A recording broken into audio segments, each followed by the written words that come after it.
সাম্প্রতিক সময়ে সামাজিক মাধ্যমে ভাইরাল হওয়া একটি ভিডিওতে দেখা গেছে এক বৃদ্ধা একটি বানরের দিকে ইটের টুকরা ছুঁড়ে মারতেই বানরটি হঠাৎ আক্রমণাত্মক হয়ে তার দিকে তেড়ে আসে। পরিস্থিতি সামাল দিতে তিনি লাঠি হাতে প্রতিরোধের চেষ্টা করেন। পরে স্থানীয় লোকজন ব্যাট ও লাঠি নিয়ে এসে হস্তক্ষেপ করেন এবং অনেকক্ষণের চেষ্টায় পরিস্থিতি সামাল দেওয়া যায়।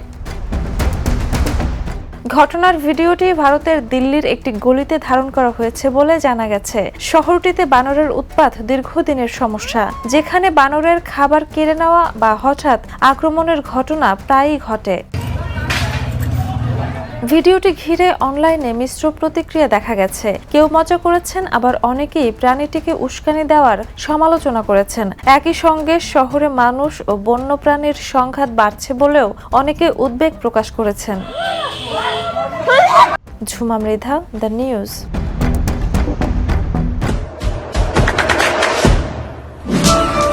দেশে দেশে সবার সাথে দ্য নিউজ।